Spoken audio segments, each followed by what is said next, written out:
Olá, estudante! Seja bem-vindo e seja bem-vinda ao Tira Dúvidas do programa Se Liga na Educação. Esse é nosso encontro diário e ao vivo com os professores. Toda sexta-feira, as aulas são voltadas para o Enem. E hoje nós vamos tirar as suas dúvidas sobre biologia, física, matemática e química.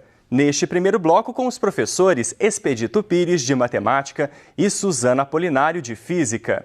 Conosco também as intérpretes de Libras, Mariana Tupinambá e a Aline Antunes, que você vê aqui na tela. Bom, e agora é a sua vez de participar. Envie a sua pergunta pelo telefone 31 3254 3009 ou pelo nosso WhatsApp. O número é o 31 98295 2794. E não se esqueça, hein? Fale seu nome, a cidade, a escola e o ano que você estuda. E para mais informações sobre o Se Liga na Educação, é só acessar o site estudeemcasa.educação.mg.gov.br. Professor Expedito, tudo bom? Tudo bom, Fabrício? Tudo bem em Joia. casa aí? Bom, o que a gente viu hoje, professor? Foram estratégias de resolução, não é? Então foram estratégias aí para ir melhor na prova do Enem, no domingo, é isso. Professora Suzana, joia? Oi, Fabrício, tudo bem? Olá a todos que nos acompanham. E na sua aula, o que a gente viu? Na verdade, foi aula da professora Júnia. Eu estou aqui para responder as perguntas. Um abraço para a professora Júnia.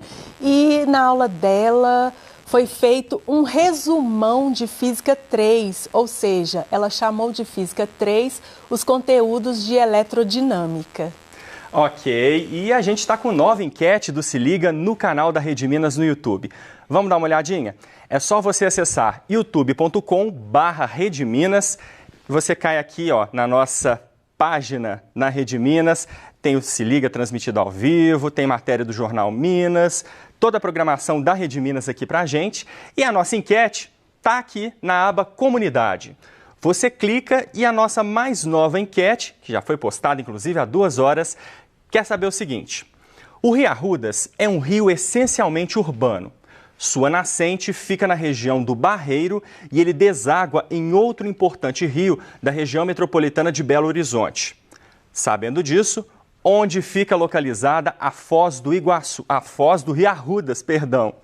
Bom, a gente tem aqui 4 alternativas: no Rio São Francisco, em Sabará, no Córrego Cercadinho, em Nova Lima, no Rio das Velhas, em Sabará e no Rio das Velhas, em Caeté. Se você não é daqui de Belo Horizonte ou região metropolitana, dá uma pesquisadinha, a gente até entende, quem não mora por aqui. Mas se você é morador de BH ou região metropolitana, já deve ter essa resposta na ponta da língua. Será? Professora Suzana, o que você chuta? Eu vou arriscar aí no Rio das Velhas, em Sabará. Alternativa C. E você, professor Expedito? Eu vou acompanhar minha colega aqui. Ou seja... Nós vamos ficar com o Rio das Velhas e Sabará. Eu acho que mas aí, dentro da ideia, vamos dizer assim. Será? Será que é a resposta C? Eu não vou marcar aqui para não induzir a vocês a resposta, tem os percentuais, mas se você quiser saber a resposta correta, assiste o Tira Dúvidas da próxima terça-feira, dia 22, quando o professor Rodrigo Barbosa vai dar a resposta correta. Então, está marcado aí o nosso encontro a partir de 11h15. Aproveita para votar. E agora a gente tem um recadinho para você antes das perguntas. Se você deseja ingressar na rede pública de ensino de Minas Gerais ou precisa mudar de escola, fique atento ao prazo do Cadastro Escolar 2023. As inscrições devem ser feitas até 30 de novembro exclusivamente pela internet. E o site é cadastroescolar.educação.mg.gov.br. Bom, agora sim vamos para as perguntas e eu começo com pergunta para o professor Expedito. Professor, questões pequenas são questões fáceis? Olha, nem sempre, Fabrício. Às vezes as questões são pequenas, mas são difíceis, né? E você deve procurar na hora da prova fazer aquelas questões que são rápidas. Então você escolhe ali, você vai lendo a prova, vai lendo as questões e vai escolhendo aquelas questões que são menores e que são fáceis de você resolver. E aí você já resolve. Então é muito importante você ter um grande número de acerto, né? A prova tem a TRI, que é uma teoria para evitar o chute, então você deve escolher principalmente as questões menores e que elas sejam fáceis para você. Então você pega aquelas questões menores e faz aquelas questões menores o mais rápido possível para você ter tempo para depois pensar naquelas questões que você acha um pouco mais demorada ou um pouco mais difícil. Ok? Então, questões pequenas são questões fáceis? Nem sempre, mas às vezes são, e aí a gente deve fazer com uma certa velocidade, tá certo? É isso. Inclusive, professor, evitar perder, como você disse, né? Evitar perder tempo nas questões difíceis, porque isso acaba trazendo uma ansiedade, né? Você vai ficar nervoso ali porque você está tendo dificuldade de resolver aquela questão. Isso vai impedir que você consiga se sair melhor nas outras, né? Então, esse é um bom conselho. Agora, professora Suzana, hoje é o último dia antes da prova, né, da segunda etapa da prova. Tem alguma dica especial para o estudante aí ir se preparando melhor? Então, véspera de provas, né? Eu não aconselho neste momento você estudar, né? É um momento de você ter autoconfiança. Acreditar que tudo aquilo que você precisava saber para a prova, você se preparou durante o ano. Então, é acreditar que nesse momento você está preparado. Então, é um momento de relaxar, né? Fazer coisas tão prazerosas quanto estudar.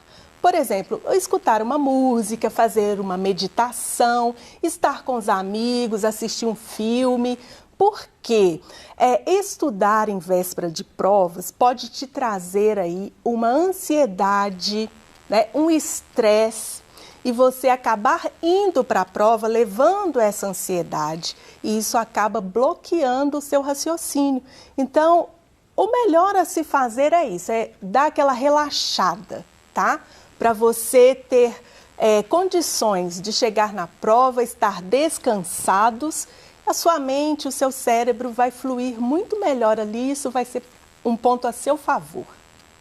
Bom, agora, professor Expedito, quais conteúdos eu devo procurar primeiro ao fazer a prova? Ok, então essa é uma pergunta também muito comum, né? Por onde que eu começo a prova? E não é pelo conteúdo, é como eu disse, né? A gente acabou de responder a pergunta anterior, você deve sim ter um tempo para a prova, ler a prova, procurando as questões menores e fáceis para você. Então, essa tem que ser sua prioridade. E não, por exemplo, o conteúdo. Então, muitos alunos às vezes pegam e falam assim, eu vou fazer todas as questões de geometria para eu não esquecer as fórmulas. Isso não é uma boa estratégia, porque você vai perder tempo em algumas questões, ou às vezes você vai ficar confuso em alguma questão que é difícil, e isso vai te impedir, às vezes, de fazer uma questão fácil. Então, lembra que a teoria de resposta ao item, né, ela é baseada naquilo que você acerta. Então, é preciso que você acerte a prova. Então, para isso, procure sempre as questões menores, as questões mais fáceis de fazer e faça. E não por conteúdo. Vai ter conteúdo que você, mesmo que você ache difícil, mas ele vai ser fácil. Então, você procura fazer sempre aquilo que você acha fácil e que seja de fácil resolução, que seja rápida resolução. Então, sempre nesse sentido. E nunca no sentido de conteúdo. Eu vou pegar um conteúdo que eu tenho dificuldade, eu vou pegar um conteúdo que eu tenho facilidade, também não. Porque às vezes, mesmo você pegando, igual muitas pessoas têm facilidade em ler gráfico, mas você vai ler o gráfico ali na hora, mas você pode deparar com uma questão difícil de gráfico. E você vai perder um tempo ali naquela questão de gráfico. E enquanto uma questão, às vezes, mais fácil de geometria ou mais fácil de função, está ali, que você vai gastar ali 30 segundos, 1 minuto no máximo para fazer, você às vezes vai deixar de fazer essa questão fácil, ganhar o ponto dela, porque você ficou travada numa questão de conteúdo que você considera fácil. Então a gente nunca indica o aluno a fazer a prova, principalmente a prova de Enem, por conteúdo, mas sim por facilidade, por velocidade. Então quanto mais rápido você puder fazer a questão, quanto mais assertividade você tiver na questão, é isso que você deve procurar. E levando em conta as respostas. Então a resposta também é uma dica para você ver se a questão é difícil ou fácil. Tá bem? Então espero aí ter respondido. Agora, professora Suzana, olha aqui. Eu gostei dos resumos das últimas aulas. É bom ter esses assuntos com fácil acesso. Existem outros como esses, prontos para podermos usar no momento da prova? Então, a professora Júnia, ela preparou, né, vários resumos. Vocês podem acessá-los lá no site do Se Liga na Educação. De todas as aulas tem um material em PDF.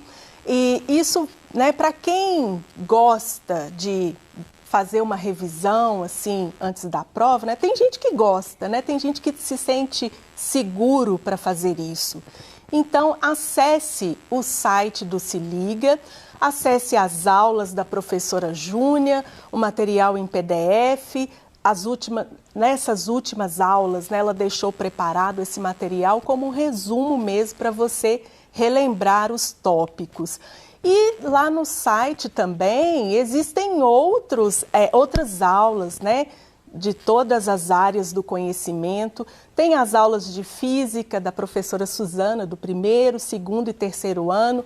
Às vezes você quer revisar ali um assunto, você encontra todo o material lá, tanto de física quanto de matemática, das outras áreas de conhecimento.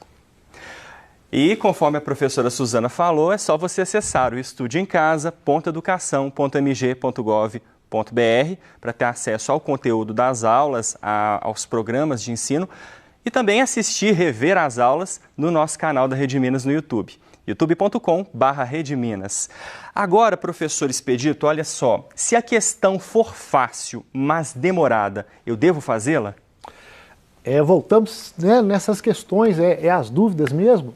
Se é demorada, aquilo que eu falei, às vezes é preferível você pular a questão. E quando eu falo pular a questão, é deixar para daqui a pouco. Então você vai lendo a questão, ela é fácil, mas você vai ver que tem vários cálculos para fazer, que você sabe fazer. É preferível você deixar a questão para depois e continuar procurando aquelas questões menores, rápidas e que você consegue fazer.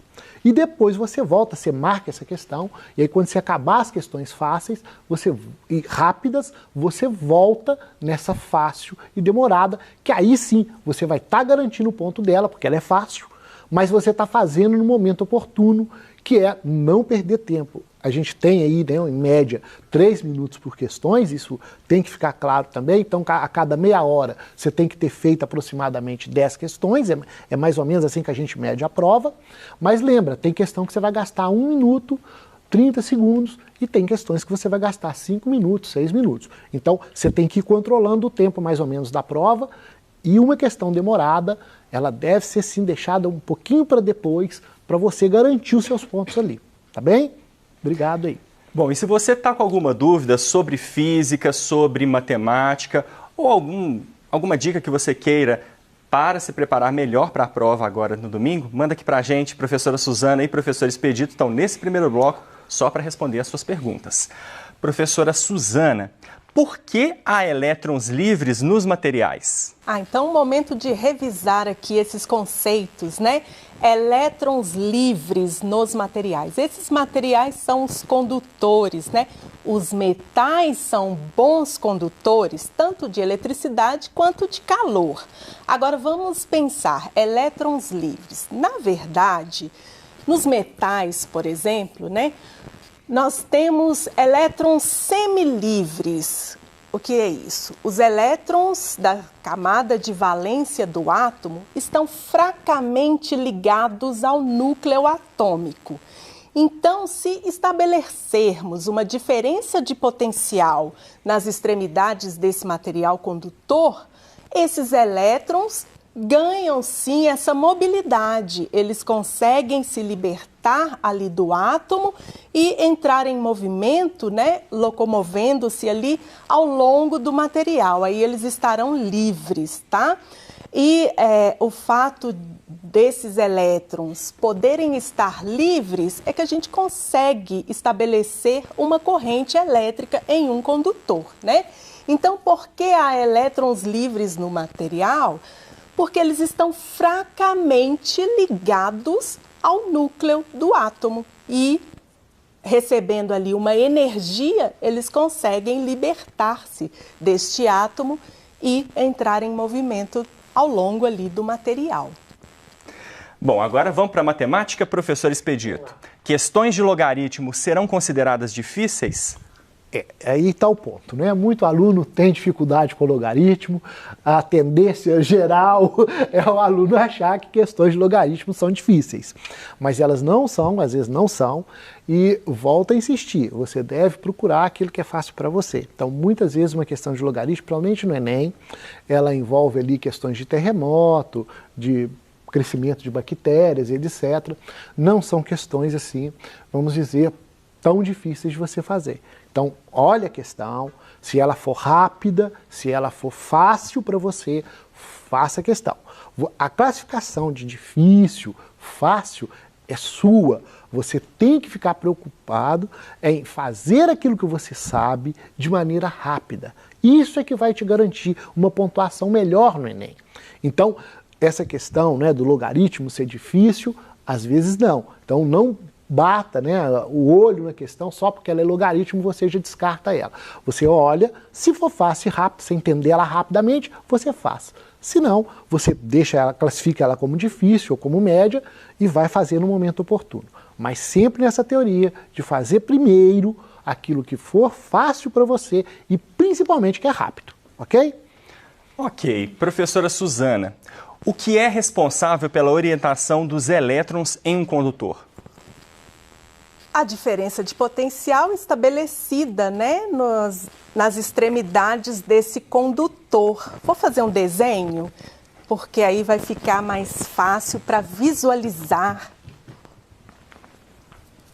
Vou fazer um circuito simples aqui. Vou colocar uma pilha. Vou desenhar aqui uma pilha com seu polo positivo e o negativo. Então, nós temos aqui uma diferença de potencial estabelecida, né? Quando eu ligo os polos da pilha a um condutor. Então, eu tenho aqui um condutor ligado aos polos dessa pilha. Maior potencial, menor potencial. Então, tem uma diferença de potencial estabelecida aqui. Essa diferença de potencial que é responsável pela orientação dos elétrons através do condutor. Então, vejamos, nós sabemos que a corrente convencional, ela sai do maior potencial em direção ao menor potencial. Mas o movimento dos elétrons é em sentido contrário. Os elétrons, eles saem do menor potencial, então vou colocar aqui, ó, o elétron, ele vai nesse sentido, do menor potencial para o maior potencial. Então, é a diferença de potencial que estabelece aí o sentido do movimento dos elétrons no condutor. Obrigado, professora. Bom, professor Expedito, agora, devo priorizar questões de gráficos? Ok, vamos voltar na questão de conteúdo, né? A gente não prioriza conteúdo. Lembre-se disso. Procurar questões de gráfico, até comecei a fala disso aí, a gente procura todas as questões de gráfico, mas vai ter questões de gráficos fáceis, rápidas, você deve fazer, e vai ter questões de gráficos difíceis, demoradas, e essas você deve postergar para fazer depois, aquilo que a gente fala, pula a questão de gráfico, deixa ela mais para o final, aí depois você volta e vem fazendo. Então, priorizar questões, seja de gráfico, seja de logaritmo, seja de geometria, enfim, qualquer matéria que você goste, que você tenha afinidade, não faça isso, porque você vai perder tempo, você pode às vezes errar uma questão, que se você fizesse uma questão mais fácil, mais rápida, você ganharia o ponto. Então, sempre procurando, esquece essa questão de conteúdo, né? Eu vou escolher o que fazer primeiro. Não faça isso na prova do Enem, porque você pode deparar com conteúdos que só tem questões difíceis. E aí, se você escolhe ela, você vai ficar todo emocionado e não vai tenso. Isso bloqueia o raciocínio. Isso bloqueia, então a gente deve sim procurar aquela questão fácil, que aí você vai sentindo segurança aos poucos, você vai se sentindo melhor. E uma outra coisa, a questão de postura na hora da prova. Eu falo muito isso para os alunos, isso em qualquer prova, e a do Enem principalmente porque é uma prova longa. Então quando você vê que você está assim, meio demorado para pensar, levante o corpo, respire, dá uma puxada de ar, dá uma soltada umas 2 ou 3 vezes, isso vai oxigenar seu cérebro, você vai pensar com mais clareza. Então a gente vai ficando nessa postura muito tempo, essa postura grudada, ela atrapalha o pensamento durante um tempo. Então a gente deve ter essa consciência. Quando você vê que você está meio sonolento, está meio lento, é sinal que você está precisando dar aquela levantada, puxa o ar, dá uma puxada boa de ar, aí seu cérebro vai clarear um pouquinho e você vai ver que a coisa fica mais simples. Tá bem? Nesse momento também é importante beber água. Beber água. Água é essencial aí, a hidratação. Ajuda a equilibrar aí essa tensão. Essa tensão. É muito importante você ter uma garrafinha d'água aí, bebericando de leve, para também não dar vontade no banheiro toda hora. Tudo isso, a gente... Coitado dos meninos. É muita informação, mas assim, eu espero que você esteja entendendo. Procure sempre o que é fácil para você, ganhe aquela garantia de que você está fazendo uma boa prova, lembra que você está estudando durante o ano inteiro, então agora é hora de você fechar aí com louros, né, com fama, aquilo que você estudou o ano inteiro. Isso aí, professores. Vamos fazer nosso primeiro intervalo? A professora Suzana continua com a gente no próximo bloco, que terá também o professor Leonardo Medeiros, de Química. Professor Expedito, obrigado pela participação, muito tempo sem vir ao Tira Dúvidas. Sim. Bom recebê-lo. Muito obrigado, Fabrício. Obrigado vocês em casa aí pela nossa audiência. Muito obrigado a todos aí. Bom, e você, estudante, pode e deve enviar as suas perguntas aqui para a gente, por telefone ou pelo WhatsApp. E o Tira Dúvidas volta daqui a pouquinho, é 3 minutos. Até já!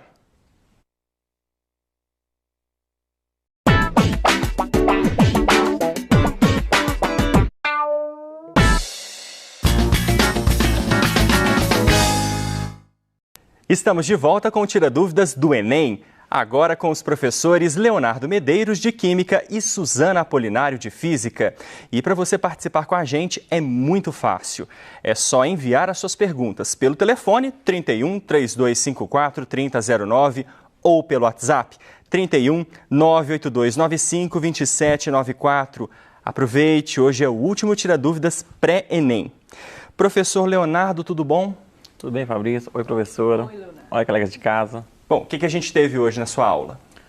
Bom, pessoal, nós tivemos aquele momento que foi uma preparação para a prova, né? Foi aquele esquenta para o Enem. Nós fizemos um passeio aí pelas aulas que foram ministradas o ano todo. Ok, vamos voltar às perguntas então. Professora Suzana, olha só, sim, quais são os fatores que alteram a resistência de um resistor? Vamos recorrer à equação, né, que nos permite determinar aí a resistência de um resistor. A resistência é igual ao produto de Rho L sobre A. Relembrando aqui, resistência de um resistor, resistividade elétrica do resistor, que é uma característica de cada material, comprimento desse resistor e a espessura, né? A área da seção reta desse condutor. Então, o que vai afetar, na verdade, vai ser a variação, né? Se variarmos essa espessura, varia o valor da resistência. Se variarmos o comprimento, também varia o valor da resistência. A única coisa que não varia para o mesmo material é a resistividade elétrica, porque é uma característica, é um valor específico para cada material.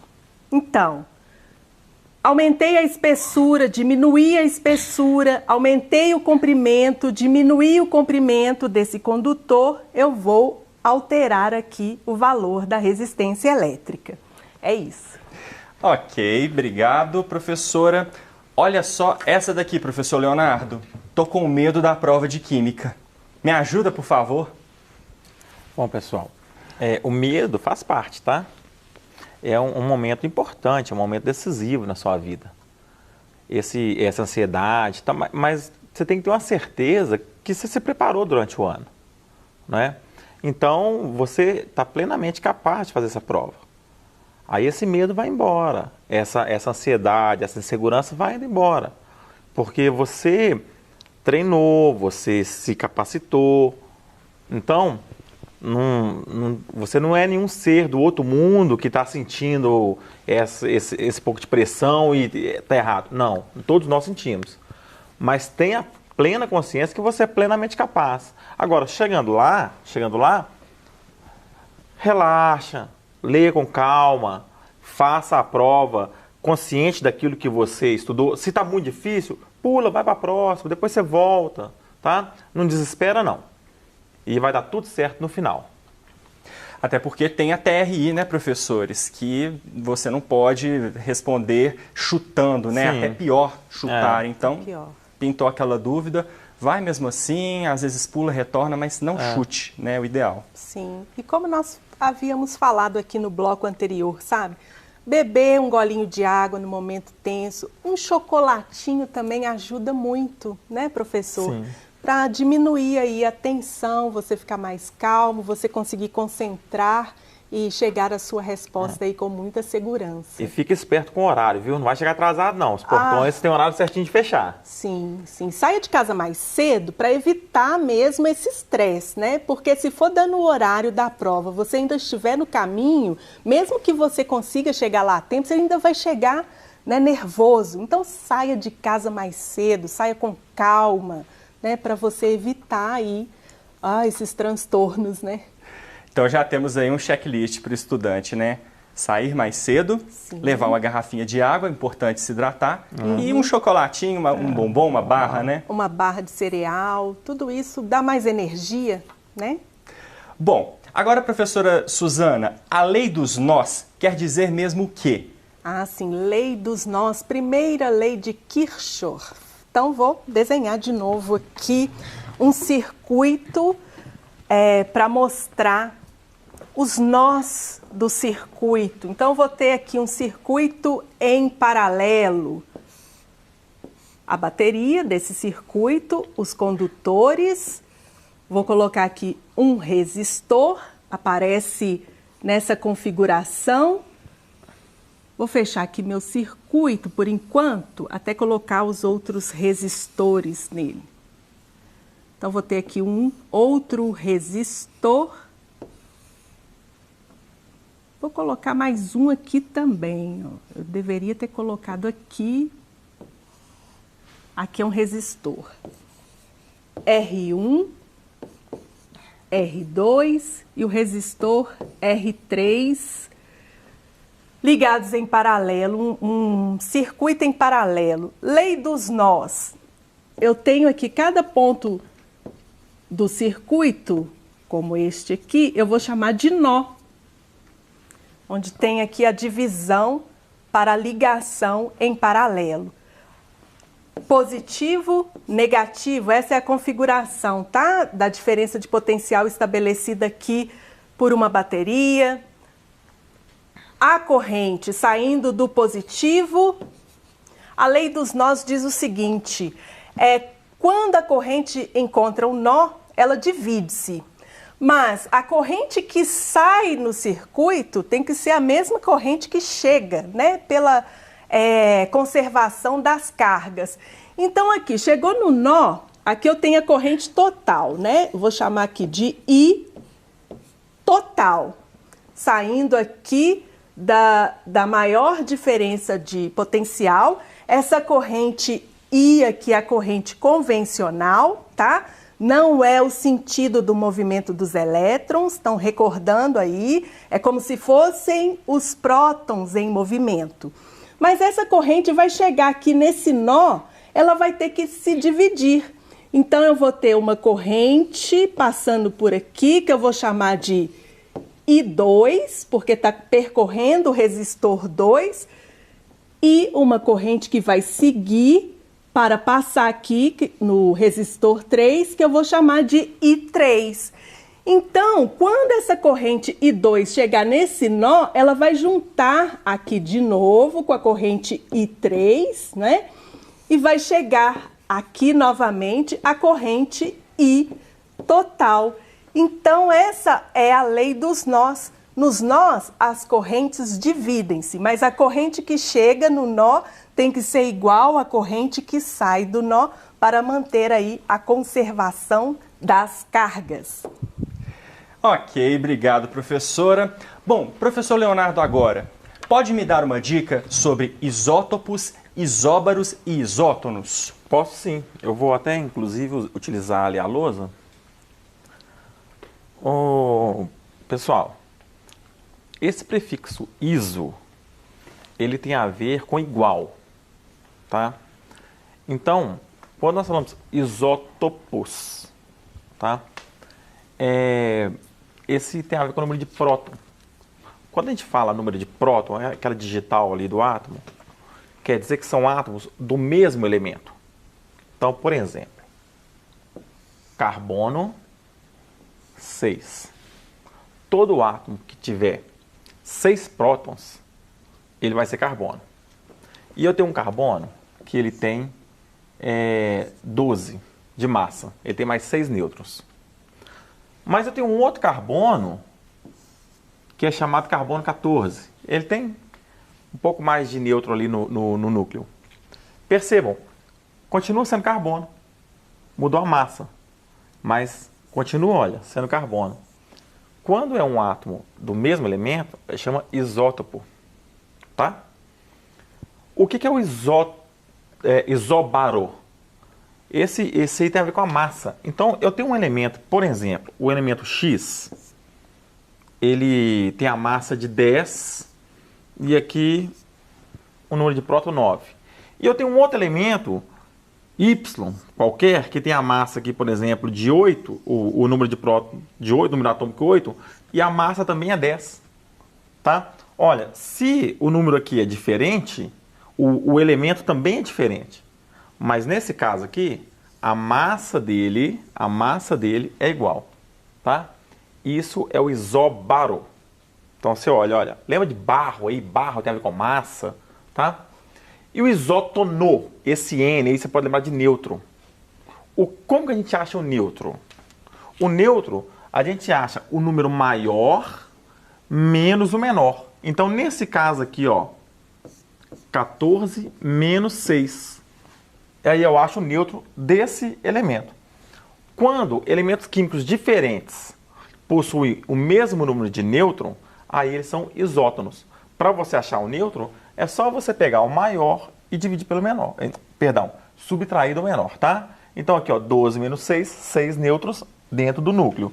Aqui, 14 menos 6, 8 nêutrons lá dentro do núcleo, tá bom? Então, mesmo número de nêutron, isótonos, esse N. Mesma massa, isobaro. E mesmo próton, isótopo. Beleza? Então essa é a dica aí. Beleza, obrigado, professor Leonardo. Okay. Bom, professora Suzana, poderia explicar a associação de resistências no circuito em série?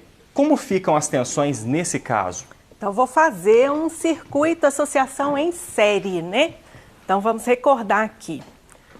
Esse circuito que eu fiz anteriormente aqui era em paralelo. Então, vocês vão notar aqui a diferença na configuração. Vou fazer um circuito em série. Então, vou ter aqui o resistor 1, o resistor 2 e um resistor 3. Veja que não tem nós no circuito, né? Então, resistor 1, resistor 2, resistor 3 e uma diferença de potencial estabelecida no circuito. O que eu posso falar desse circuito? A corrente I que circula, a corrente total, é a mesma para todos os resistores. Mas aqui tem o que é diferente nessa associação. As tensões em cada resistor, elas serão diferentes. No circuito em paralelo, todos os resistores estão submetidos à mesma tensão e a corrente é diferente. Aqui a corrente é a mesma para todos os resistores, mas as tensões são diferentes. Então aqui, por exemplo, no resistor R1, eu vou ter a tensão V1. No R2, né? Vou ligar aqui o voltímetro, a tensão V2. No R3, a tensão V3. Bom, para cada resistor, V1, então, vai ser o produto de R1 vezes I. V2, o produto de R2 vezes I. I é a mesma para os três. V3, R3 vezes I.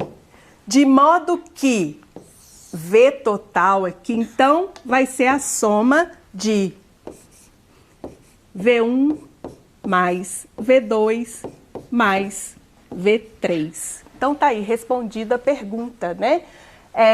A associação de resistência no circuito em série, como ficam as tensões nesse caso. A soma das tensões em cada resistor é igual à tensão total aqui do circuito. Ok, obrigado, professora. Bom, professor Leonardo, por favor, me dá uma dica sobre os gráficos da termoquímica. Sim, vou ao quadro explicar e dar a dica. Turma, termoquímica tem a ver com o calor aí, essa energia envolvida nas reações. Como que o calor pode transitar nas reações? Ele pode ser absorvido na reação, ou seja, para dentro de uma reação, e aí nós chamamos de endotérmico. Ou esse calor ele pode sair do sistema para a vizinhança, e nós chamamos de exotérmico, tá bom? Então, nós vamos ter dois tipos de gráfico. Dois tipos aqui.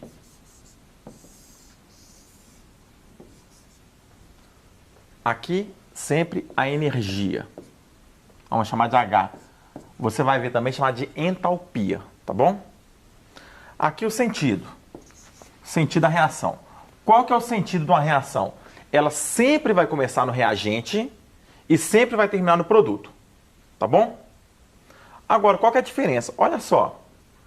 Se eu estou colocando calor na reação para ela ocorrer, eu coloco calor. No final, eu tenho mais energia do que eu tinha no início. Tá ok? Então, qual que é o final de uma reação? O produto. Qual que é o início? O reagente. Então, quando o meu reagente ele tem menos energia do que o meu produto, tá bom? Então, o meu reagente ele tem menos energia do que o meu produto, porque eu coloquei calor. Então, esse é um gráfico endotérmico, tá? Então, aqui eu tenho a minha energia, a entalpia dos produtos e aqui a entalpia dos reagentes. Essa diferença aqui, ó, essa diferença a gente chama de variação da entalpia, ou ΔH. Qual que é a dica? É uma escadinha subindo, olha. É uma escadinha que está subindo. Agora, se da minha reação, no final, eu vou liberando energia, no final tem que ter menos energia do que eu tinha no início. Então, o meu reagente, ele vai ter menos energia do que o meu produto, tá? Então, essa aqui é uma reação do tipo exotérmica. Se você olhar, é uma escadinha descendo. Agora, fique esperto. Sempre vai estar ligado nesse eixo os reagentes, tá bom? Porque sempre começa com reagente e termina com produto. Escadinha subindo, endotérmica. Escadinha descendo, exotérmica. Ok, Fabrício? Ok, professor, obrigado. Bom, e a pergunta agora é para a professora Suzana e vem da Márcia. A Márcia mora aqui em Belo Horizonte, ela já é formada, mas quer saber, professor, o seguinte: existe uma caixa de distribuição de energia na minha casa. A rede é ligada diretamente no padrão CEMIG, que é a concessionária de energia aqui de Minas Gerais. Como é a circulação da corrente entre a rede da CEMIG até o padrão? Márcia, muito obrigada pela sua pergunta. Esse foi assunto de uma aula minha. Eu fiz uma aula chamada Energia Elétrica. Essa aula foi externa. Ela aconteceu lá na subestação da CEMIG no Barreiro e nós explicamos essa distribuição da energia.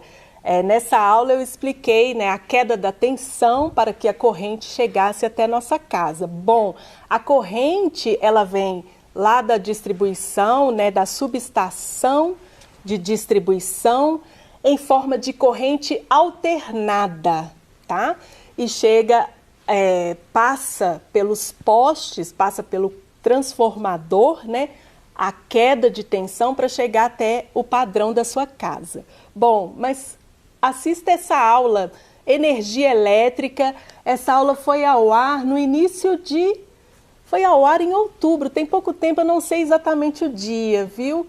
Mas nessa aula eu explico essa questão da distribuição da energia elétrica desde a usina até as nossas residências. Isso aí, obrigado, viu, Márcia, pela participação, um abraço para você. E se você quiser rever essa aula que a professora Suzana falou, é só ir no nosso canal da Rede Minas, youtube.com/redeminas, ou acessar o site estudeemcasa.educação.mg.gov.br. Bom, agora, professora Suzana, existem duas equações para a associação de resistores em paralelo. Posso usar qualquer uma delas em qualquer situação? Vamos lá. Quais em são? Um minuto, consegue responder? Em um minuto consigo responder. Vamos lá, hein? Associação em paralelo. 1 sobre resistência equivalente é igual a 1 sobre R1 mais 1 sobre R2 mais 1 sobre R3 e assim por diante. Então, vejamos, se você tem mais do que 2 resistores associados em paralelo, você vai usar essa expressão, essa equação. Mas, se forem somente 2, tem uma aqui que é mais fácil, ó. 1 sobre resistência equivalente é igual a R1 mais R2 sobre R1 vezes R2. Resolvendo isso aqui, a resistência equivalente, então, vai ser igual ao... Aí inverte, né? Produto de R1 vezes R2 sobre a soma de R1 mais R2. Para mais de 2, essa expressão. Para 2, você pode usar essa aqui, ok? Ok, obrigado, professora Suzana. Bom, e a gente vai fazer mais um intervalo agora. O professor Leonardo continua conosco no próximo bloco, que recebe também a professora Marisa Araújo, a Marizinha, de Biologia. Professora Suzana, obrigado pela participação mais uma vez aqui. Eu que agradeço e quero desejar aí a todos muita luz, muita sorte aí na prova de domingo. Com certeza. E você, estudante, aproveite e não deixe de enviar as suas perguntas para a gente por telefone ou pelo WhatsApp. O Tira Dúvidas volta já já.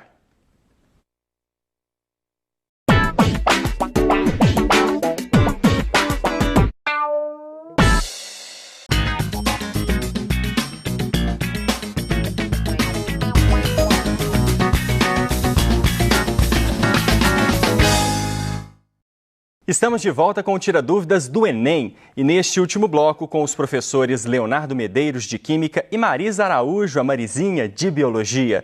E se você quiser participar com a gente, é fácil e ainda dá tempo.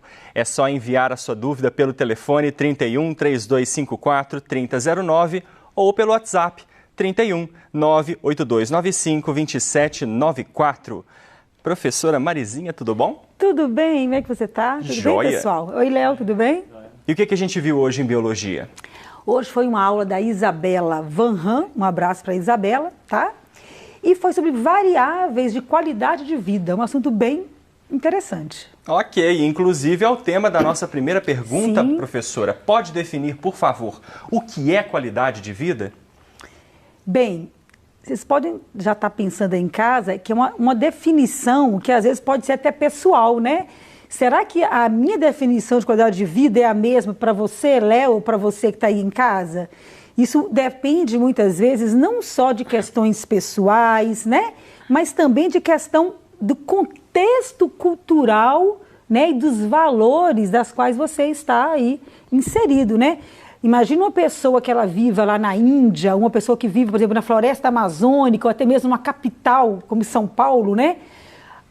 Às vezes o conceito de vida pode variar, você concorda? Sim. Né? Por exemplo, eu faço questão de ter uma qualidade de vida que inclua lazer, que inclua um meio ambiente preservado, presença, né, com a natureza, contato com a natureza. E para outras pessoas, não. Ela tem uma vida mais agitada, ela gosta de, por exemplo, ir ao teatro, né? Ler livros. Então, isso depende muito, né, de questões pessoais também, de valores de cultura, tá?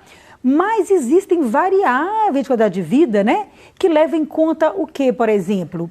Tanto o bem-estar psicológico, o bem-estar físico, as relações sociais, níveis de independência e até mesmo questão de espiritualidade, tá?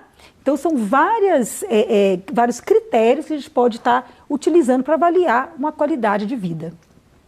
Certo. Professor Leonardo, como a parte de meio ambiente é cobrada na prova? Bom, pessoal, o meio ambiente, ele é um tema transversal. E aí, ele não é uma propriedade exclusiva da química, né?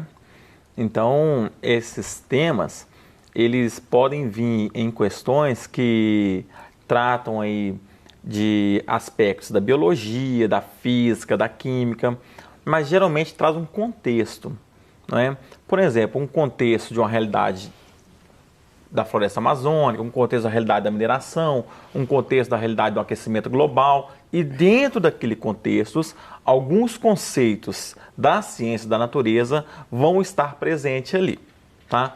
Pode ser a questão de polímeros, os plásticos, os resíduos sólidos urbanos, pode ser a contaminação de lençóis freáticos.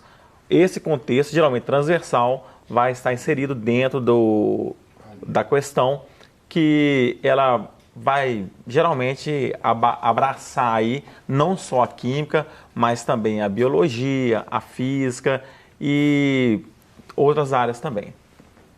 Bom, agora, professor Leonardo, Não, perdão, agora é a professora Marizinha.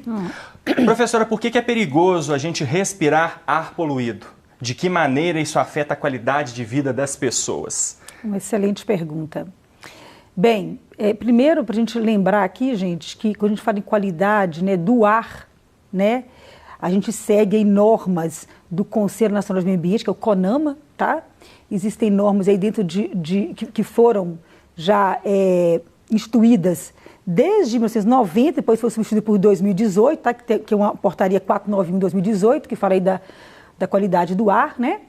E lembrando que os poluentes, né, eles podem afetar, vamos começar pela porta de entrada, o nariz, né? Então comecei com doenças respiratórias, alérgicas, né? Podem causar, por exemplo, pneumonia. Existem índices altos de casos de pneumonia causada aí por pessoas que vivem em ambientes poluídos, tá?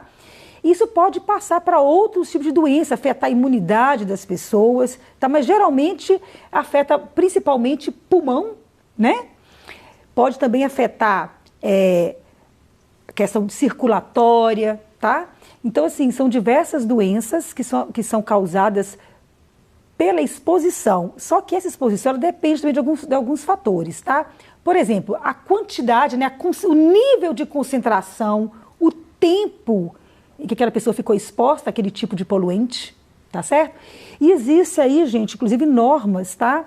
E padrões, né? Qual é a concentração permitida, máxima permitida, por exemplo, de dióxido de enxofre, dióxido de nitrogênio, de gás carbônico, tá? E isso pode ser, inclusive, medido e monitorado. E logicamente, né, é um dever do Estado fazer isso, esse monitoramento, e também buscar políticas públicas, porque isso afeta a saúde da população. Okay? Certo. Bom, professor Leonardo, como fazer os cálculos estequiométricos? Sim, eu vou fazer um rascunho no quadro ali, tentando auxiliar nessa resposta. Bom, pessoal, cálculos estequiométricos. Palavra assim um pouco difícil, né? Mas não é difícil não, tá bom? Primeira coisa, vamos lembrar que nós temos uma reação química, tá bom? Então eu vou colocar uma reação química aqui hipotética. 2A mais B, que vai me produzir aqui A2B. A2B, pronto. O que eu tenho antes dessa seta são reagentes. O que eu tenho depois dessa seta são os produtos. Eu não altero esses números que estão aqui embaixo, tá vendo? Ó? No pezinho. E chama índice. Eu trabalho com esse número que está antes aqui, coeficiente. Aqui eu tenho 2. Aqui não está representado, eu tenho 1. Tá bom? Eu tenho 1. Então, quando eu fizer cálculo, a primeira coisa que você vai ver se essa reação está balanceada.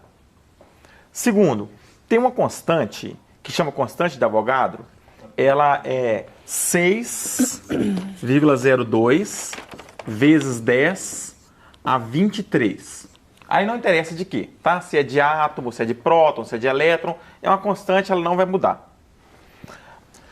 Quando eu tiver a minha reação balanceada, essa constante, ela sempre está associada a 1 mol. A 1 mol. Tá? Então, se eu tiver aqui algum outro valor, por exemplo, aqui eu tenho 2, né? Aqui eu tenho 1, eu podia ter meio, eu podia ter 5. Como que eu faço depois? Eu faço uma regra de 3. Tá bom? Então, se eu quiser saber 2 mols, eu coloco aqui, ó, 2 e coloco aqui x. E aí eu monto uma regra de 3. Então, dica. Balanceie a equação, use os coeficientes, e se a pergunta foi em massa, trabalhe com a massa em gramas. Se a pergunta foi em mol, trabalhe com mol. E se a pergunta foi em quantidade, número de elétrons, número de átomos, trabalhe com a constante. E aí você vai ter bastante sucesso nessa empreitada. Ok, obrigado, professor. Bom, professora Mariazinha, vamos aprofundar um pouco aqui na discussão da qualidade de vida. Tá. Quais são os efeitos no organismo de se inspirar ar poluído? Ok. Bem, lembrando, gente, que significa um ar poluído, tá? Aquele ar ali, você chama de poluentes atmosféricos, tá, gente? Pode ser tanto matéria ou energia que esteja acima daquele nível de concentração, né, estipulado, que vai ser ali um limite aí para a sua saúde, tá? Exemplo, vou dar um exemplo para vocês. Material particulado, sólido particulado, suspenso no ar, geralmente eles medem 80 microgramas por metro cúbico. Então, existem medidas, né? Então, passou daquilo ali, já começa a ser perigoso para a saúde, tá? Então, quando você inspira um ar poluído, diversas substâncias, eu estou com um químico aqui no meu lado, pode até me ajudar, diversas substâncias que estão em suspensão podem estar entrando no seu organismo e podem lesar células, podem lesar tecidos, podem causar câncer, por exemplo, sempre falando na questão do tempo e da concentração. Uma pessoa que ela vive, por exemplo, trabalha em Minas, vou dar um exemplo aqui, a pessoa trabalha em Minas muitos anos, trabalhando ali com aquele, né, mineral em suspensão. Aquilo causa morte, inclusive, né, perda de alvéolos, perda da capacidade pulmonar, por quê? É um tempo longo de exposição, né, uma concentração elevada. Quem mora numa grande capital, que tem lá muito, né, perto de indústrias, ele vai ter também muito mais contato diário.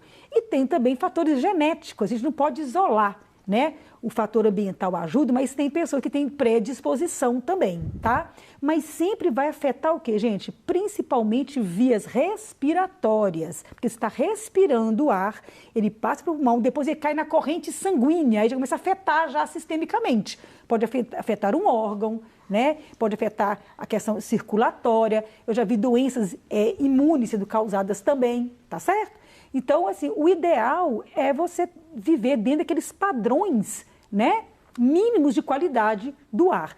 Eu dei uma aula sobre isso, gente, inclusive existem várias capitais brasileiras que medem, tá? Existe um programa chamado Pronar, né, que você pode medir, monitorar a qualidade de ar. E tem capitais brasileiras que nem sequer têm monitoramento, tá certo? Rio de Janeiro e São Paulo, que são cidades bem, que tem muita população, elas têm vários sistemas de monitoramento. Só que só monitorar não adianta, né? Monitorar e o que fazer com aqueles dados, né? Verdade. Investir em políticas públicas de proteção ali, tá bom? Bom, professor Leonardo, a história da química é a matéria da prova do Enem? É matéria porque é o seguinte, o que é a história da química? A história da química, ela é toda a construção dessa ciência chamada química, né? Então, se eu vou tratar, por exemplo, dos modelos atômicos, quando eu quero abordar o modelo de Dalton, faz parte da história da química. Quando eu quero falar, por exemplo, sobre a descoberta da radioatividade, tratar ali o papel da mulher, né, a Marie Curie, eu estou tratando de história da química. Então, você não vai ter uma disciplina, a história da química, mas a história da química, a história das ciências, estão presentes em diversas questões do Enem. Bom, e agora a gente tem uma dúvida da Iranilda. A Iranilda mora em Contagem, região metropolitana de Belo Horizonte. Ela é estudante e pergunta para a professora Marizinha como se faz para explicar a genética de um primo de 4º grau. Ok. Eu acho a pergunta assim um pouco genérica, mas vou tentar te ajudar. Primeiramente, quando você vai trabalhar genética, você vai usar as mesmas leis, né? Vão lembrar lá de Mendel, né? As características são codificadas por 2 fatores que se separam na formação de gametas, né? E essa herança, ela vai passar aí, né, de pai para filho. Então, quando você fala primo de 4º grau, ele está um pouco distante ali, né? Se eu pensar assim nos meus filhos, eles são primos primeiros dos meus sobrinhos, são primos em 2º grau dos meus sobrinhos netos e vão ser primos de 3º grau dos filhos dos meus sobrinhos, né? E assim por diante. Então, o ideal seria o quê? Montar uma árvore genealógica, né? Você coloca lá aquele quadradinho representando o homem, a mulher, e vai traçando, né, os filhos, os irmãos, até chegar lá nesse primo de 4º grau. Agora, para saber geneticamente, aí vai depender de qual doença está se falando, por exemplo, né? Por exemplo, se for, faz de conta lá, questão de pele, ser albino ou não, né? Recessivo. Então, você vai ter que colocar lá qual que é o gene dominante, qual que é o recessivo. Aí você vai usar as probabilidades de cruzamentos de heterozigotos, de homozigotos. Conclusão, independente do que você estiver estudando, né, de qual que seria essa característica que você quer descobrir, você vai usar as leis de Mendel, né, e vai usar o que você aprende normalmente para fazer os cruzamentos, saber o que é heterozigoto, o que é homozigoto, o que é recessivo, o que é dominante, e características específicas ali daquilo que você quer descobrir, tá bom? Mas as leis são as mesmas. Ok, obrigado, viu, Iranilda, pela participação. Um grande abraço para você e faz isso mesmo, continua mandando sempre que tiver dúvidas. Bom, agora, professora Marizinha, sim, a arborização de uma cidade é um fator relevante para a qualidade de vida e por quê? Olha, eu sou suspeitista porque eu sou da área da botânica, sou apaixonada com árvore, inclusive meu trabalho de mestrado foi exatamente com arborização urbana, então assim, uma pergunta que caiu de presente aqui para mim. Gente, a questão de arborização urbana, principalmente, vamos começar, né, quando você vê um planejamento urbano e que nesse planejamento eles incluem a arborização, entra dentro de um plano, principalmente beleza cênica, né? Se a gente for olhar no Brasil, Belo Horizonte está em 3º lugar em número de árvores, tá? Belo Horizonte é muito arborizada, Goiânia está em 1º lugar, acho que 2º, Campinas, que é em São Paulo, né? Curitiba está lá em 5º. Então, assim, existem muitas cidades arborizadas no Brasil. Primeira coisa é beleza cênica. Segundo, gente, pensa no clima. Você passar numa rua arborizada, a redução da temperatura, ela é sensível, você sente. Faz uma caminhada numa rua sem árvores e numa rua arborizada. Então, é importante para, né, a qualidade de vida, questão de temperatura, reduz aquelas ilhas de calor que tem muito em centros urbanos, né, onde tem muitos prédios, indústrias. Então, isso é importante para essa regulação aí. Evotranspiração, que vai ajudar aí no regime de chuvas, né? E também, gente, pensa num ecossistema, né, com muita arborização, vai atrair outros animais e as árvores têm papéis ecossistêmicos importantes. Elas servem de alimento, né? Elas servem de abrigo para outras espécies. Então, onde se tem árvore, você vê o quê? Pássaros, você vê borboletas, né? Então, assim, é super importante. Dentro do meu padrão de qualidade de vida, com certeza inclui aí uma cidade com muita arborização. Lembrando que existem árvores que são apropriadas e outras não. A gente percebe, por exemplo, tipuanas, que foram muito usadas em São Paulo, que crescem muito e arrebentam calçadas. Então, na hora de escolher as espécies, realmente é uma escolha técnica. Vai olhar a raiz, se ela vai realmente afetar ali a calçada, distância, né, na calçada que dê para as pessoas passarem. Então, existem vários critérios para essas escolhas das espécies, tá certo? Bom, inclusive a produção acabou de me alertar aqui, esse dado que foi passado é do IBGE, né? Sim, isso, ele muito bem. mede um ranking, é o ranking do número de árvores nas cidades. Em primeiro lugar, a gente tem Goiânia, em Isso. segundo lugar, Campinas, em terceiro lugar, Belo Horizonte. Acertei, né? Acertou. Que, aliás, sempre teve o apelido de Cidade Jardim, Belo Isso. Horizonte, E né? os ipês, né? Maravilhosos, os ipês floridos aqui no início da primavera, que fazem um espetáculo à parte. E só um detalhe, que tem um ranking aí mundial também de cidades que têm árvores, e eu até assustei, Nova York, gente, Estados Unidos está ali liderando em termos de árvores, tá? Parabéns aí. E Minas Gerais, Ipatinga, no Vale do Aço, um abraço quem é de Ipatinga, é uma cidade que tem muitas árvores. Tá? E a gente percebe, a gente chega na cidade, você sente assim, você parece que é acolhido, né? Porque a beleza, ela é exuberante. Fora que assentar sob a sombra de uma árvore é maravilhoso, né? Sim, sim. Bom, agora vamos parar de divagar um pouquinho. Professor Leonardo, vamos aterrissar aqui para ajudar o estudante a calcular o pH. Como é que se faz isso? Tá, vou ao quadro ali. Olha, rapidinho, macete. Fique esperto. pH, se é ácido, neutro ou básico. Aqui, olha, do 0, 7 até o 14. Caminho para cá. Aumenta a concentração de H+. Caminho para cá. Aumenta a concentração de OH-. Beleza? Básico, ácido. Se eu quero saber pH. Então, pH, ele é igual a menos o log da concentração de H+. Ok? Achou a concentração de H+, menos log da concentração pH. Outra forma, pH. Se a soma dá 14, então o pH pode ser 14 menos pOH. Tá? E se eu quiser achar a concentração de H+, é só eu fazer 10 elevado a menos pH. Tá bom? Se eu faço o log da concentração, eu chego no pH. Se eu elevo a menos o pH, eu chego na concentração. E aí, só ir pro abraço. Acertou e fez, correu pro abraço. Tá? Ok. Bom, agora, professora Marizinha, a última pergunta do bloco, em 1 minuto. Tá. Por que existem grandes centros urbanos ainda arborizados e outros com pouca arborização? Acho que a gente vai aí na questão do plano, né? Que eu falei do planejamento urbano, né? Existem cidades que foram bem planejadas. Voltando a Belo Horizonte, que a gente está aqui em BH, foi cidade planejada, desenhada no papel, né?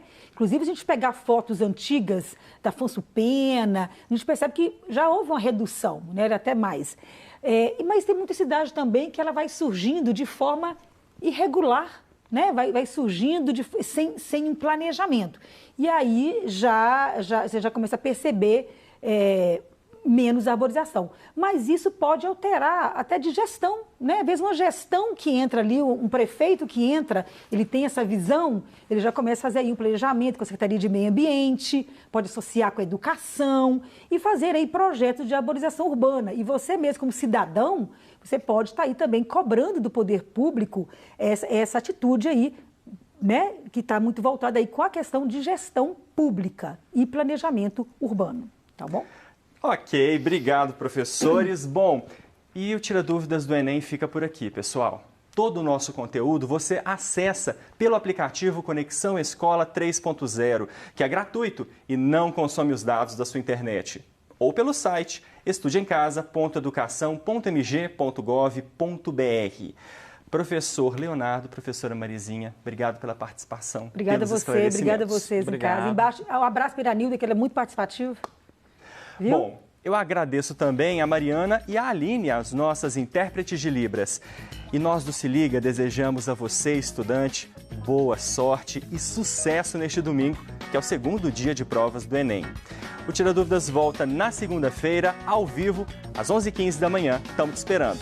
Grande abraço, bom fim de semana.